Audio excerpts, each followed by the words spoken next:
special operation. We in the building. We in the building. We in the building, bitch. We in the building. We in the building. We in the building. We in the building, bitch. We in the building. Yo, what's going on, you crazy sons of bitches? Hey, Chris, what's up, man? You here? I'm here. You here and I'm here. Then we here. What's going on, you motherfuckers? How y'all doing, man? How's everybody doing? Listen. Boy, this is a crazy ass day. Hey, what's going on, Max? You sorry son of a bitch. Crazy ass day. So check this out, right? For some reason, I woke up mad early this morning. Like I was up at like 4 o'clock in the morning. All right, like real talk. I was up at like 4 o'clock in the morning, and I don't know. For some reason, like I couldn't fall back to sleep. Like I couldn't go to sleep because I knew something was on the horizon. Like this is a true story that I'm telling y'all right now. Okay, and so I just went with it. Right. I got up, took a shower, got ready, went to work. And I sit down and I look at my phone and oh my God, Quan Barkley agrees to a 1-year deal worth $11 million.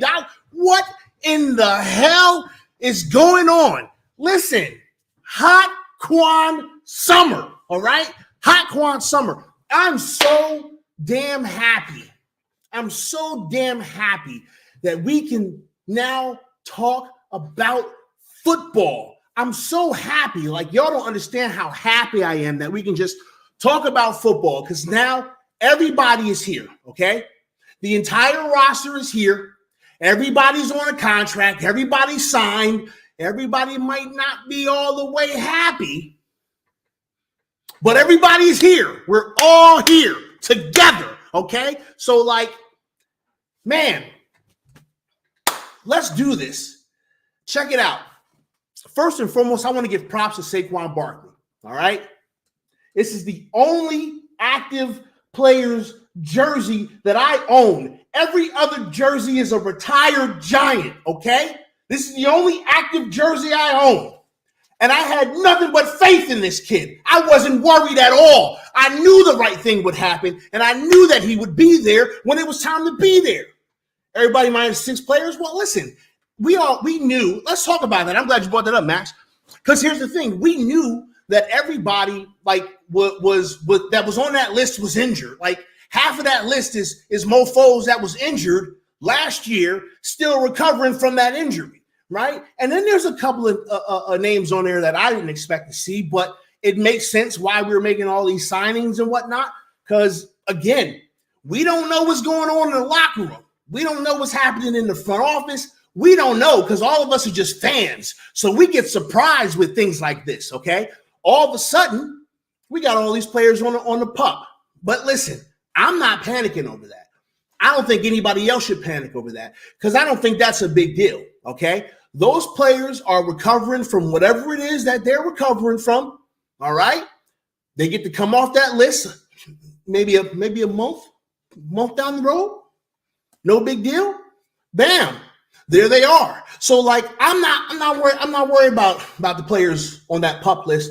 Y'all shouldn't worry about them either. Like seriously. It's all good. But like I said, shout out to Quan Barkley, okay? Quan did not have to sign this contract, okay? We got to keep it all the way funky about everything, okay? Y'all know me. I try to be fair and honest when I'm talking about this team and these players, okay? So like Quan did the right thing. He didn't have to sign that contract. He could have said, I'm not coming to training camp. I'm going to train myself. I'm going to do what I've been doing. Y'all see how good I look. I ain't worried about none of that. I'll be there week 1. He could have did that. But instead, just to quell all of the BS, all of the dumb conversations, he signs this contract. The contract's not even that advantageous for him. What's he making, like $1 million? He's making like $1 million more than what he was going to make? $1 million? I mean, come on, man. Like, they weren't close enough to sign a long-term deal, but they were able to agree on a 1-year contract for $1 million more than what he would make. All right. You can't tell me that Saquon's not putting the team before anything else. So props to him. Okay, that's enough of me you know what I mean, giving Saquon's flowers. I wanted to say something else, but y'all know, man, I'm on other people's stuff. Okay, now it should forever. Hey, what's going on, Daniel? How you doing? Appreciate you popping through. It shall forever be known that Joe Shane is your daddy. Okay, it shall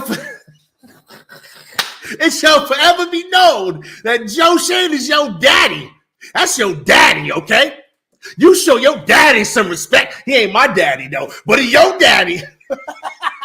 You better show your daddy some respect, okay? Because listen, this man, Joe Shane, he is not playing around, Joe. Like, he is out here getting shit done. I'm so happy to have someone in the front office that's competent. Like, y'all listen, for those who have been here this entire time, for those who have been rocking with me since I started this damn channel, right? Since I started my channel, not BGN. If you're watching this on BGN, hi, how you doing? I don't like the Eagles and I don't like the Cowboys and I don't like the Commanders. I don't like saying the Commanders. I hate everything about the Commanders. And when Magic Johnson changed the name of that team, I'm gonna hate that name too. Just so you guys know, just for all of those out there in BGN world. So listen, Joe Shane is out here and he's making things happen. And it feels good to have someone that's competent. Oh, I'm not waiting for Rob. You know what? Actually, I kind of didn't say anything to Rob, right? Rob's handling the things that Rob is handling, and I'm gonna allow him to do what he's doing. So he knows, right? He already knows, man. Nothing but love and thoughts and prayers and positivity to Rob. He's doing his thing. We'll talk to Rob in a little bit. All right. So yeah. I want to talk just a little bit, and I'm only going to go. What time is it? 7:17. Okay, I'm only going to go till 8 o'clock, y'all. New York Revival's got Entertainer on. I'm not going to be on the airwaves when they on the airwaves, right? And it's not because like, oh, you're going to compete. No, y'all know I don't care about that, right? But I'm not going to be on the airwaves because I'm going to be watching. So I'm going to end this at about 8 o'clock. We only going to talk for just a little bit. Just a little taste, all right? So all right. This is what I wanted to talk about, though.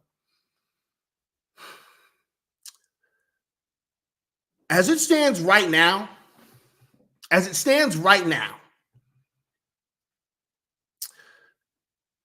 is the first time in a very, very long time that I can sit here and honestly say that as we are moving into the preseason, as we are moving into training camp, and barring anything, knock on some wood, barring anything crazy that happens that affects this roster, like, right? Barring anything like that, this is the first time in a very long time that this team feels like it could be about something. Like, I remember, like, I'm thinking back, right? I'm going back to when Coach Who the Fuck Was That was our coach, right? Because that was the last time that we had a coach for a couple of years. Rob, listen, I didn't know what you was doing, right? All you gotta do is come on the damn thing, bro. You don't need no fucking link. Get in here then. I don't know. I just, listen, man. Yo, Rob, I don't know why you're even, all you have to do is just come in the studio. What are we talking about? I wasn't going to make you come on camera, bro. You know what I mean? I was, listen, you know what I'm saying? Rob isn't a mod. I don't know, because Rob's a co-host. He doesn't have to be a mod, right? Like, he's half of the show. He don't need to moderate nothing. He just needs to be on camera when he feel like being on camera. And then when he don't feel like being on camera, then I'll be here on camera. Me and Saquon. Me and motherfucking Saquon. You know You know what I'm saying? Okay, so yeah. This is probably the first time in a long time that I felt real comfortable about like going into a second year. Because again, when Joe Judge was here, when he was here, I was like optimistic, right? I was very optimistic because I thought that a second year in that system with that coach would put us in a good position based off of what we did the year prior. But like let's be completely honest, right? Anything that was remotely positive, anything that was remotely positive, folks like me was sitting here just doing this, like, hey. So we like that close to going to the playoffs or whatever. And I'm like, yo, next year we can go to the playoffs, right? I felt relatively confident, but this is a little bit different. This is a little bit different. And the reason why this is a little bit different, because this time, this confidence level is legitimately due to the coaching staff and the front office. It's got nothing to do with the roster right now, right? Like this ain't got nothing to do. I don't know. I don't think I felt this comfortable about this team at this point of the season, the transition to the start of the season. I don't think I've ever felt this confident in the direction of this team. I don't think I've ever felt like this chill and relaxed and everything's okay, everything's good. Like this is how I feel, like legitimately. And y'all know me, man. Y'all know that I always try to be positive, but I always try to be honest. I always try to be honest, and I always try to never lie to y'all about how I feel, right? Never lie to y'all about when I was wrong, right? I'll never do that. So like at the end of the day, right, even after our Super Bowls, well, I mean, I'm talking about like present day, Max. I'm not talking about, I mean, like that was so many that was so many fucking years ago, bro. I was still in the Marine Corps. I was still in the Marine Corps when we won a fucking Super Bowl, bro. Like I didn't have a beard and blue hair. What you mean? We still talking about that? Come on, man.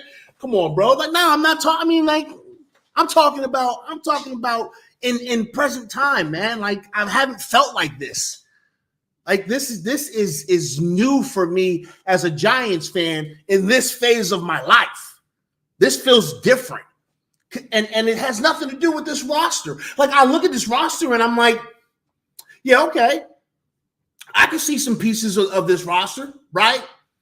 Do I think that this roster is a Super Bowl caliber roster? No, but I didn't think them old Super Bowl teams were Super Bowl caliber rosters either. But I don't even think I was that football smart back then, to be completely honest with you, right? Like I had football knowledge. I understood, like, you know, film and all that, right? But like I was still kind of like early in my learning how to think football years, right?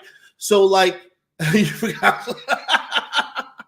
do trust him, though? Hey, listen. Hey, what's going on, Sarge? How you doing? Listen, I do. Like, this has nothing to do with this roster. I look at this roster and I'm like, cool. All right, we got some building blocks. We got some pieces. But my confidence level comes from the fact that, good grief, this coaching staff is fucking fantastic. Oh, my goodness. This front office is just moving and a shaking. Like, yo, it's dope, and I'm so excited about seeing how this coaching staff is going to use these players.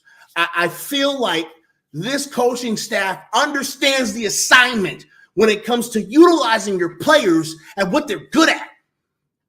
This feels so good because I trust that this coach is cooking some shit up, y'all. This coach, his staff, they cooking some shit up, straight up. Yo, I am so excited.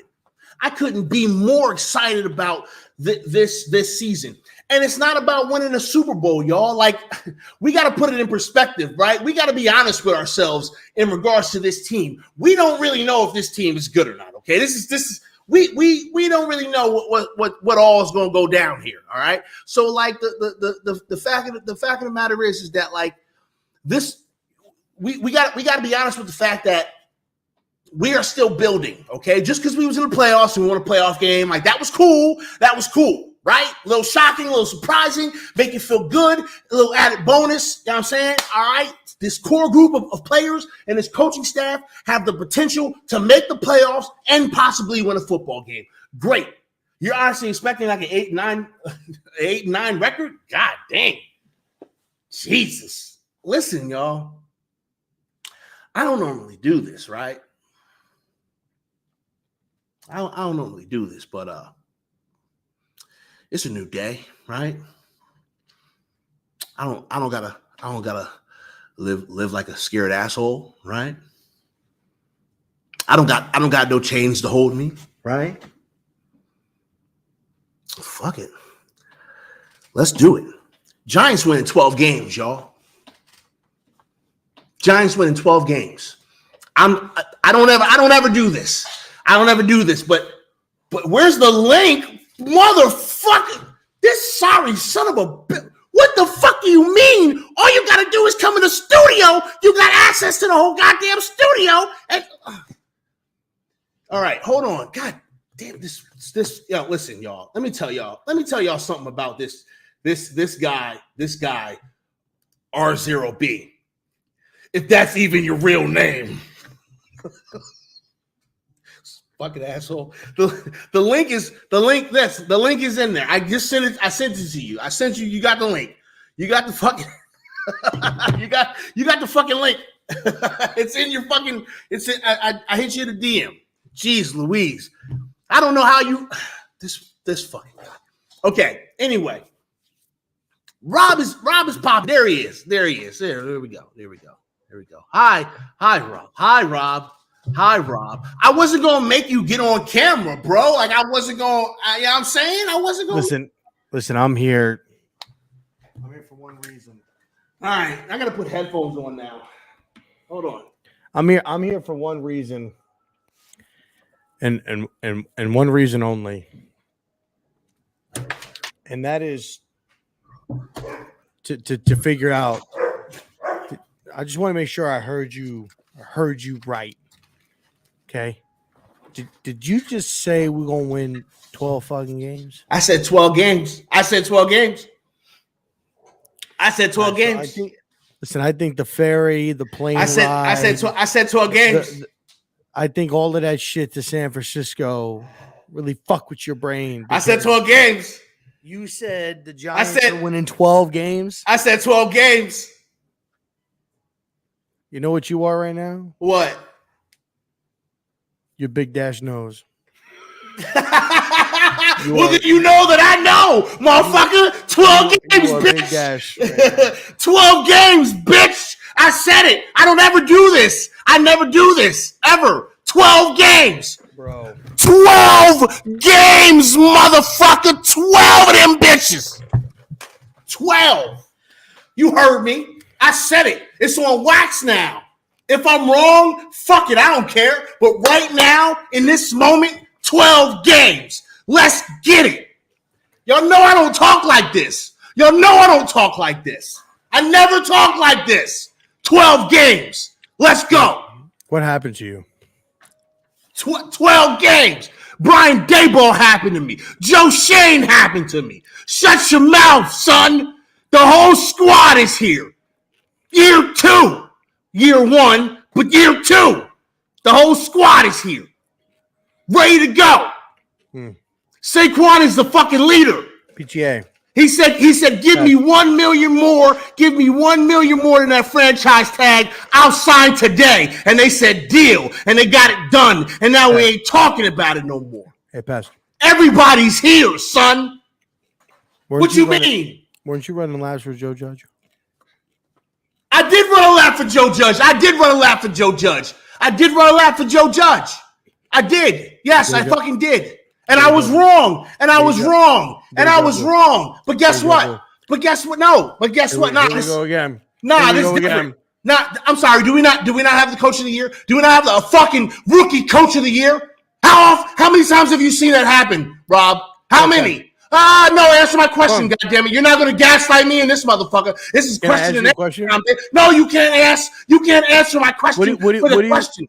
No. What do you think about Kevin Stefanski as a coach? What do you think? What do you think about gargling on my balls? What do you think about that? What do you think about Kevin Stefanski as a coach? What are you talking about?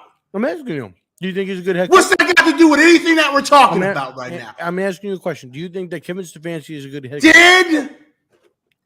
Did our head coach win coach of the year? Yes or no? Yeah, but so did. Okay, did he do it in his rookie year? Yes or no? Yeah, so did Matt Nagy. Who? Matt Nagy. Matt Nagy. Matt Nagy won coach of the year. His rookie year? I believe so. We got to look that shit up. I don't listen, that could be accurate. I don't follow the fucking Bears. Hey, you know who won it the year prior? Kevin Stefanski. Okay, Kevin Stefanski's not a bad fucking coach. Why are we pretending like? I'm just saying, bro. Let him do it for multiple years. You're gonna so let me. No, ain't nobody gaslighting nothing, bro. I'm just telling you that our head coach is the coach of the year. He's the best coach.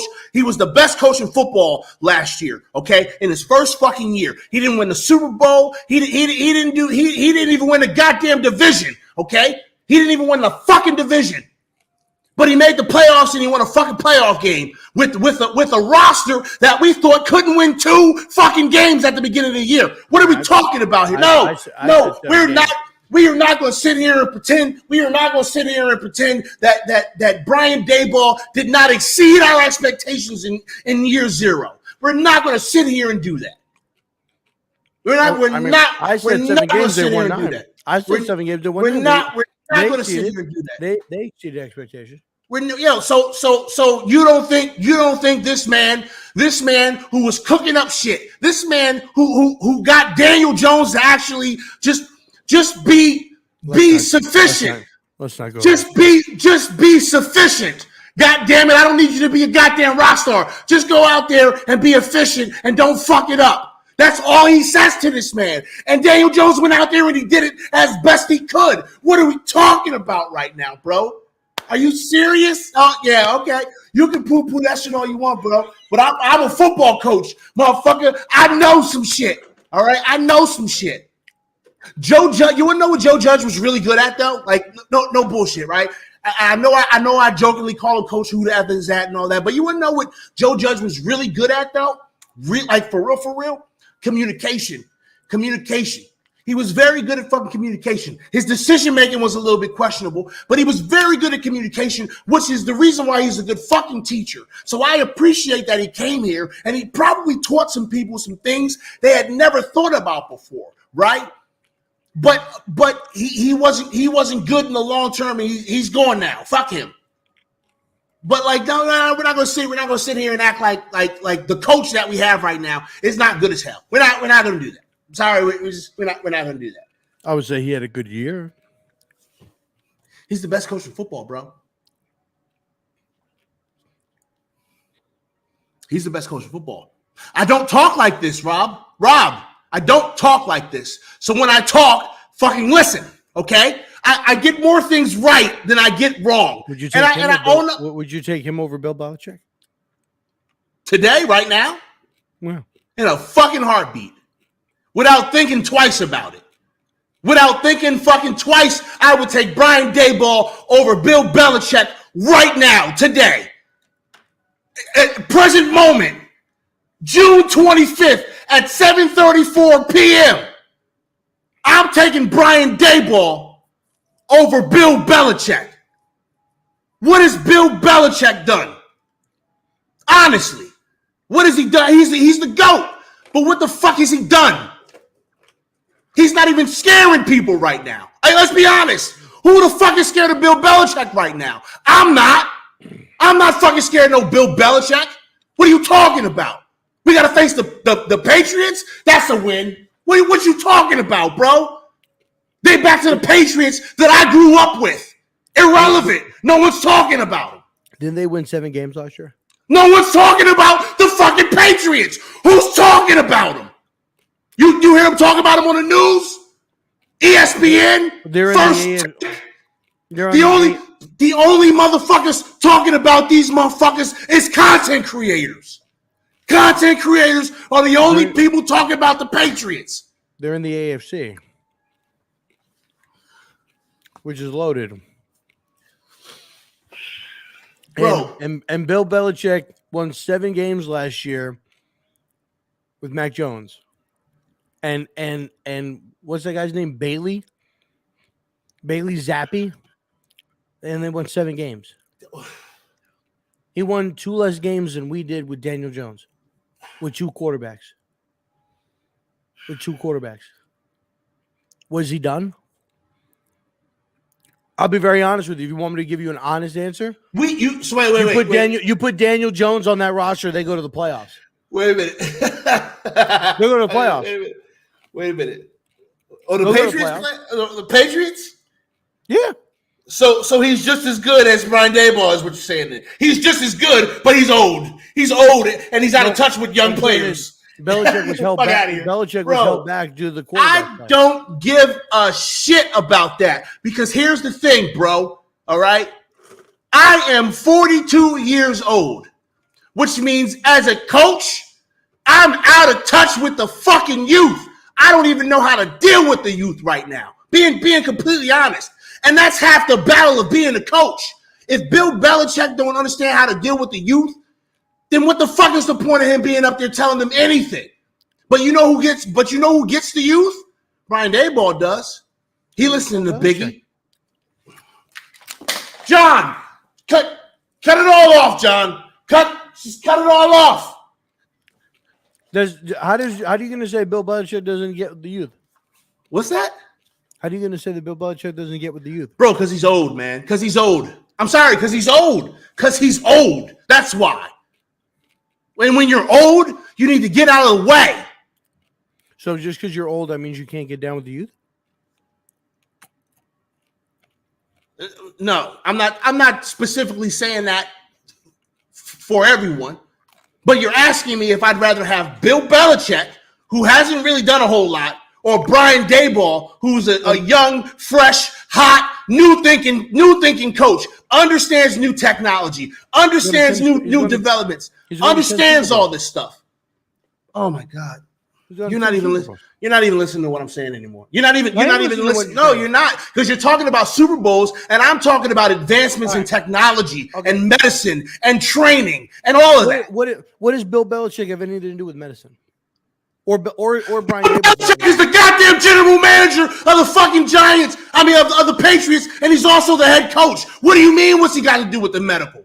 What do you mean he's got to do? He's got everything to do with the technology. That's what a medical team is for.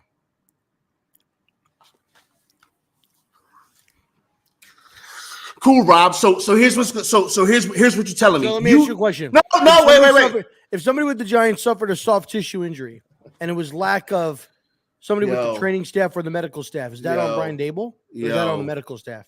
When we were getting all those injuries last year, were you blaming Brian Daboll, or were you in spaces where people were blaming the medical staff or the medical team? Bro, I was blaming the coaches. I was blaming the medical staff. What are you talking about, bro? When have I ever not talked about this shit from a coaching standpoint?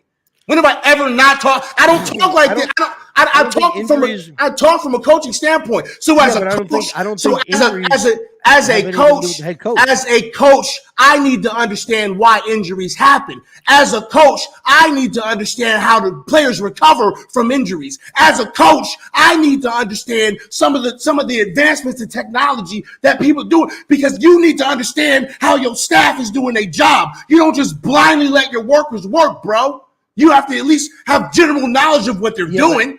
But how many times last What do year? you mean? Yeah, but how many times last year did we? Because I distinctly remember having these conversations, maybe not with you, where Brian Daboll wasn't allowing players to practice, and they were dragging on as far as their return. So I don't think that Brian Daboll is out here rushing players back. Seemed like he was taking his time. I mean, McKinney. There were reports. That addresses nothing that I said, there were Rob. Reports. Hold on. There were reports. This addresses nothing that I said. No, this right here. Go ahead. Okay, go ahead. There were reports that McKinney was eligible to come back like 2 weeks prior. But he held him out an extra 2 weeks. That's knowing your player. That's knowing your player. That's knowing his limitations. That's knowing injuries. That's knowing what possible outcomes. That's weighing all that out. Any of the soft tissue injuries or the injuries that we dealt with last year, I don't understand. I blame that on the medical team. I don't understand. I don't understand what any of what you're saying has to do with a coach's ability to understand the newest in technology, the newest in medicine, the newest in training, the newest in recovery, and a young coach knows that. But that's also up to Joe Shane to get a top tier medical team in the building that is up to date with the newer types of medicine, the newer types of training, the newer types of rehabilitations. That is up to Joe Shane to get those people in the building, not Brian Daboll. Brian Daboll's job is to know everybody else's job and to coach the team. Period. End of story. That's what it is. Bro, you're wrong. That's what it is. I'm sorry. I'm sorry. I'm sorry. You're wrong. You are one. What you're saying right now is incorrect. I'm sorry. It's just incorrect. So is Brian Daboll hiring the medical team? Brian Daboll better be involved with the hiring of the fucking medical team. What do you mean? It's his players. Why would Brian Daboll not be involved with the medical motherfuckers? What are you talking about? In hiring them? Yes. He could sit in on the conversation, but he's not the one making the final decision. Then if you're the general manager, you're a fucking idiot. And I quit. You're not going to have me be there as part of the hiring process for the motherfuckers that are going to be taking care of my players? Kiss my ass. Okay, let me ask you. What are you talking about, stupid? That's what I would say to you. Like, what? Do you think that Brian Daboll was a part of any of the contract negotiations this offseason with free agents or current players? What the fuck does contract negotiations have to do with the fucking medical team, Rob? They're on the same level. No, it's not. It's your team. Has to do with your team. Your players. No, has to do with your team. Your players. You're so full of shit. That's bad. You're working in bad faith right now, Rob. That's what you're doing. You are working in bad. You are working in bad faith. A lot of fun. Yeah, you're working in bad faith. Nothing you're saying is true. No, look. Everything you're saying is a fucking lie. Let me be real, because I was just fucking around for the last 15 minutes. Yeah, I know. One, I am not like oversold on Brian Daboll. I'm not underselling Brian Daboll. I'm not oversold on Brian Daboll. I want to see what he does this year. Last year came into a challenging system. I do feel that the schedule favored him a little bit, to the point where I don't think that he was fully tested from a scheduling standpoint on how he was going to handle the roster, right? Ways that he was going to utilize players. I'm really looking forward to this year, to seeing what Brian Daboll does, how he handles players, going up against different teams, what type of schemes he puts together, how he tries to take advantage of defenses with Mike Kafka, offensive game plans that they come together. I really want to see how he uses, his time management, timeouts. I want to see what type of advantages. How many times last year that I see, him not take chances when it was about to be like halftime and you had like 1:50 on the clock and you're just kind of letting it go down to halftime. I want to see if he goes ahead and tries to get some points on the board, whether it's a touchdown, a field goal, really tries to press the defense, especially if you get the ball the second half, try to get a 10-point swing. Go out there, get 7, get 10 points, or something like that right before the half, and be a little bit more aggressive. I want to see that. Want to see his time management skills, but I'm not going to, yes, he won Coach of the Year, just like Daniel Jones had a great playoff game. Not going to take that away from him, but I'm not going to use that and overhype somebody when over just 1 year, because I did that with Joe Judge. You did that with Joe Judge, and I don't want to do that with Brian Daboll. I'm doing it. I'm fucking That's doing fine. it. You could do it. Listen, you could do it. You could do it. Doing it. Me, I'm not going to do it. I want to see. I'm doing I want to it. see this year to me.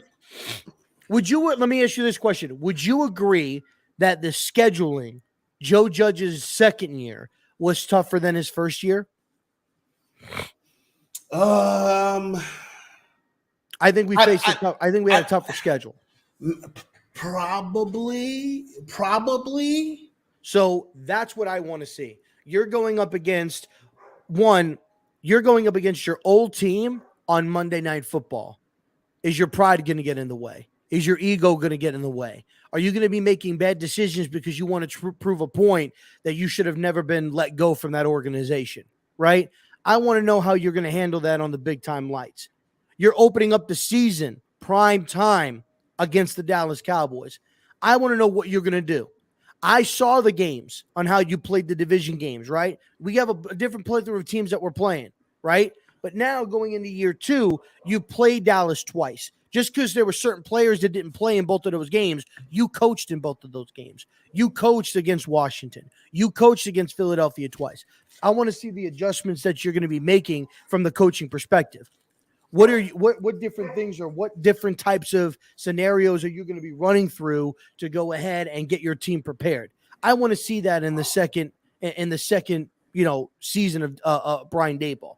If Brian Daboll leads this team to 10, 11, or 12 wins, like you said, say they win 12 games and they make it to the playoffs and we're competing for the division, but maybe we don't win, enough games as the Eagles and they win the division, but we came in second. We won a playoff game. We made it to the divisional round and we lost to the Eagles again.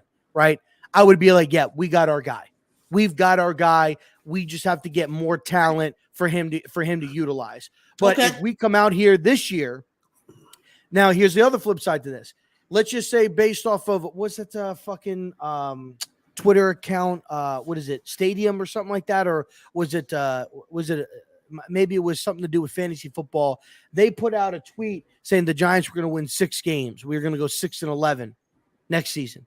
Now, if we go 6-11, let's just say we go 6-11, but Brian Daboll wasn't necessarily really making bad calls or doing bad things. It was just the lack of performance by Barkley or the defense or Jones, or there was like a ton of injuries. I'm not going to hold that against him. But if we go 6-11 and he's making bad choices, he's challenging when we shouldn't challenge, he's going for it when we shouldn't go for it, he's pinning us and putting us in and putting the defense in bad situations or whatever the case may be, like, to me, then yes, I will question him. I want to see what he does in his second season. Joe Shane, for the most part, other than, it's based upon like how you want to look about Joe Shane is your daddy. First of all, Joe Shane is your daddy. You better show some goddamn respect to your daddy. Time out. First and foremost, I am not going to sit here and act like Joe Shane had a master plan this offseason. Let me remind everybody here that Joe Shane tried to give Barkley a long-term extension before giving the quarterback a long-term extension, which is exactly what people were saying Dave Gettleman would have done. So he was about to make the same mistake. Had Barkley not been a fucking moron twice, okay, he basically saved Joe Shane, and Joe Shane fell into a perfect fucking situation where then he signed Daniel Jones. So Joe Shane, the praise that everybody's giving Joe Shane about this offseason, Ashawn Robinson, good signing. Bobby Okereke, good signing. Darren Waller trade, great trade. All of that stuff, good job, right? When it comes down to it, though, this whole thing could have been fucking ruined because he would have signed Barkley to a long-term contract, which I wanted, by the way. Where you on? Okay. Love you. I love you. I love you. Oh, I love you back. But he was going to sign Barkley to a long-term contract, which I would have been okay with, right? Because Barkley's my favorite player. But everybody else thought that was a bad thing because you don't want to invest in a running back. And he would have tagged Daniel Jones, which I would have loved, by the way. But he didn't do that. He signed. I would have been okay. Listen. He was signed Daniel Jones. I know he would have signed it, but he signed Daniel Jones. He tagged and Barkley ended up getting his 1-year deal. So before we just jump off and go, "What, Joe Shane?" Let's remember he almost pulled a Dave Gettleman. I mean, listen. Barkley helped him twice. Listen. He almost fucked up once. Barkley said, "Are you sure you want to do this?" Because Dave Gettleman would have did this. I'm trying to help you. Respectfully, Joe Shane, no. Then Joe Shane called him up again, like, "Listen, Barkley, we need to get this done. I want to sign you long term, and I want to tag Daniel Jones." And Barkley said, "Listen," and then so Saquon said over the phone, "Listen, motherfucker, I tried helping you once. I was nice the first time. Fuck no, you're gonna be Dave fucking Gettleman. Sign the fucking quarterback. and then we can go back and forth about a contract afterwards. So Saquon Barkley helped this motherfucker, okay? But as I mentioned, Waller trade, Bobby Okereke signing, A'Shawn Robinson signing, Nacho signing. You know, for the most part, other than Nacho, I think everybody's on like a 1-year deal, or excuse me, Bobby Okereke is on a 4-year deal. Draft, I thought Joe Shane did a good job, and his staff moving up and getting Hyatt, getting JMS, and then getting Tay Banks. All three of which I agree with what Tana said. All three of those guys were projected at one point or another to be our pick 25 in the first round. I got a question though. I got a question. Okay. How does Daniel Jones's contract and Joe Shane's signing of Daniel Jones on his contract make you feel when you compare it to the fact that Justin Herbert has signed a 5-year extension that includes $133.7 million fully guaranteed, $193.7 million with the injury guarantee, and potentially $218.7 million guaranteed? That is what Justin Herbert signed today, and he's worth every fucking penny. Every fucking one. Agreed. How's that make you feel looking at a contract like that? And that's what the quarterback market is. Makes me feel that Joe Shane should have tagged Daniel Jones, let him hit the open market, and sign him for probably less than $35 million per year. I mean, Jones wasn't going to get 40.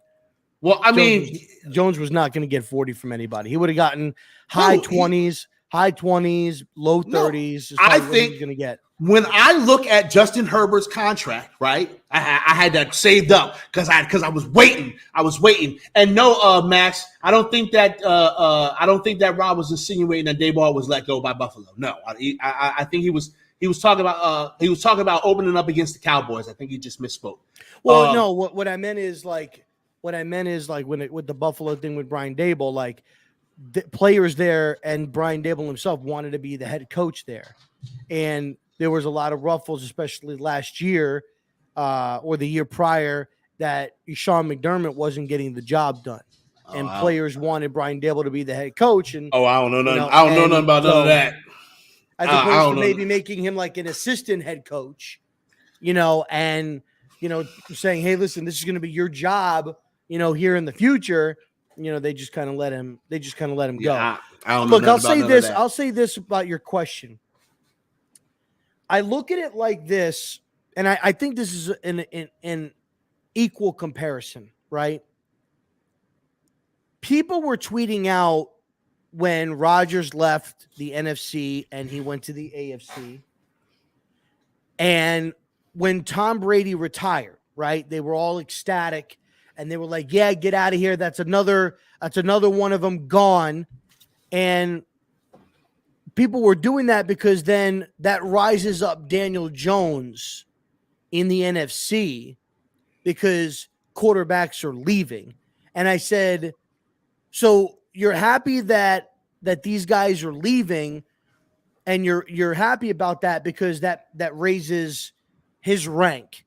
Because let's face it, if A-Rod was still like right now in the NFC, you could probably say Daniel Jones is maybe like top 8 quarterback in the NFC. Maybe he'd be outside the top 10 if Tom Brady never retired and Aaron Rodgers was still in the NFC. So now all of these contracts are coming out, and Jalen got his contract, Herbert got his contract.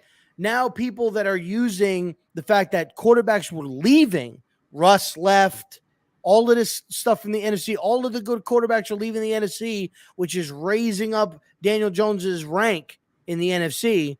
Now we're saying, oh, look at all these quarterbacks getting paid. Daniel Jones's contract is not so bad. It's literally the reverse thing. It just has to do with a contract versus rank of a performance. It's the same thing. So, look at Justin Herbert. $217 million. Our quarterback only got 96. We really dodged the bullet there. Joe Shane, masterclass. Job. No, that's not what we're saying, though. No, I'm not saying that's what you're. No, that's not what. I don't think that's what anybody is saying. Oh, yes, they are. Yes, they are. I don't think anybody feels that way. They did that with Jalen Hurts. When Jalen Hurts signed his deal, they were doing it like that because Jalen got like 182 million guaranteed or some crazy shit like that. Listen. I'm on this train. Okay, I've been riding this train. Lately, oh, I know you're on. No, you just got on the train. I've been riding this train for a few days. No. You know what you did? You were like Leonardo DiCaprio in the Titanic. You won this ticket in a hand of poker, and you jumped on by the seat of your pants. But guess what? Like Charlie Vaggiano says, the Titanic is going down, and you ain't gonna be able to sit on a freaking headboard. You're gonna be sinking to the bottom. I'll never let go, Jack. Oh. Listen to me. I'll never let go, Jack. I'll never let go, Daniel. Listen to me. I'm too old to be doing this shit. I'll never let go, Daniel. I'll never let go. Okay, no, listen. I'm on this. I've been riding this Daniel Jones train for a couple of days, right? And I'm going to be honest with you. If Daniel Jones is able to put shit together, that contract is definitely going to look like amazeballs. It'll be changing very quickly. It'll only look amazeballs for 1 year. No, yeah. Well, listen, because if Daniel Jones after next year, not after this year, but after next year, he's getting a new deal. No, he won't. I don't know. It depends. Going into the 2025 season, he will get a new deal. Hold on. I don't necessarily think that at the end of this season, he would sign a new deal. No, not this year. Next year. Okay. Yeah. That's the goal. Yeah, that's the goal. Yeah, is to get 2 years off this contract and sign him to an extension if he's any good. Yeah, that's the goal. Yeah. I'm saying. And depending upon how well he plays, it might be stupid money. And if they took it to Joe Shane up the ass with this contract negotiation, imagine what they're going to do with the next one. Wait, so okay. Let me ask you this question.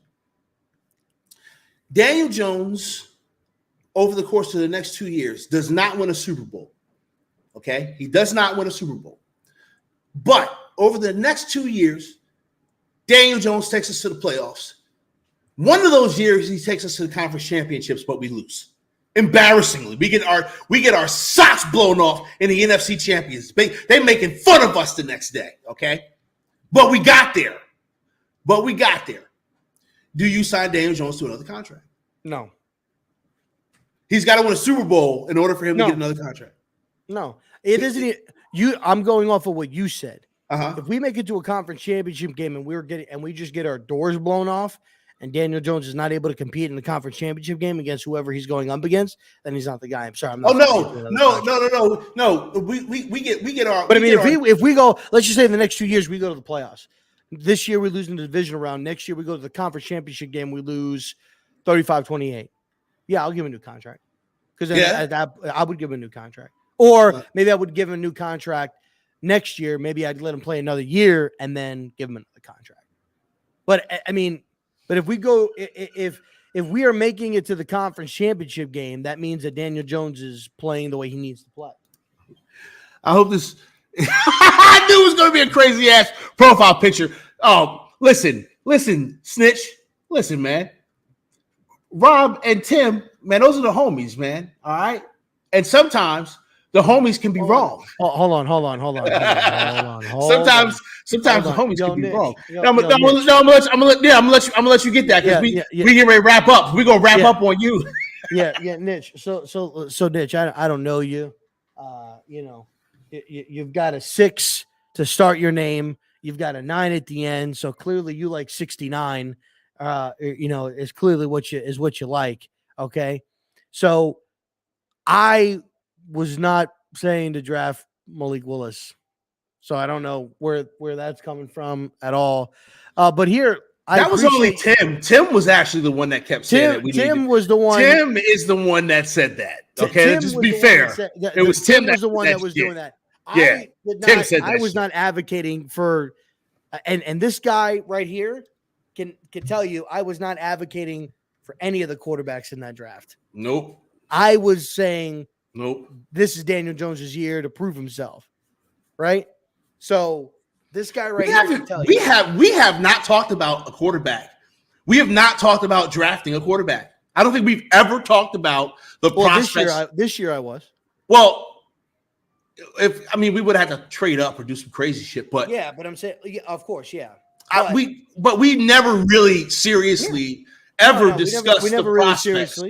And hopefully, and hopefully we never get to that point, right? Hopefully it never gets to that point. But to sit here and say, I was on the Malik Willis train, and that's why I get my rocks off by, bashing Daniel Jones, no, definitely not. Definitely not. You're absolutely right, Max. You're 100%. Max is 100% right. I almost forgot about that. He is 100% right. This man was slurping sauce. He was slurping that sauce. All that sauce. He was slurping it all. I was. He was 100% slurping sauce and slurping all that sauce. I remember him getting in arguments with motherfuckers because of sauce. He had sauce all around his mouth. We did a draft. We were doing the draft stream, and when Sauce got picked from the Jets, I was pissed. I was pissed. That's right. You had sauce all over yourself. Listen, don't mistake me for Charlie Facciano. Okay, don't mistake me for Charlie. Hey, yo, shout out to Charlie, man. Charlie's a legend. Exactly what Chris said. I am not Charlie. Yeah, listen, Charlie's a legend. All right, Charlie's a fucking legend, man. He's so funny. He's so hilarious. Okay, so listen, we gonna get ready to wrap this up, y'all, because it's 8:00. Like I said, New York Revival is getting ready to go live here in about 25-ish minutes. And they're going to have the entertainer on that mofo. All right. So I don't know what the hell Rob just did. Rob is the type of dude that just walks off in the middle of the show. I was hoping he wasn't coming back because I was going to end the fucking okay, I understand. Baby was crying. I hope he wasn't coming back because I was going to end the show with Rob not being. Anyway, yeah. So we gonna get ready to wrap this bad boy up. And listen, everybody, go and check out New York Revival. They got Tana on there tonight. It's gonna be a great show. That's gonna be a great show. Yeah, man, we'll be back. We'll be back here. I don't know. When something happens, we'll be back and we'll be talking about it. So for RZeroB. Wait a minute. We got to get to this thing. I'm so out of practice of being a producer, right? So I have to go into the backstage thing, and I have to go and I have to get this. Yeah, there we go. Okay, so yeah, RZeroB is gonna go and take care of the babies, and I'm gonna go and take care of the maybes. So listen, y'all take care, and we will get up with you all later. Deuces. Even the baby said deuces, sucker. Thing. Because this is the right thing.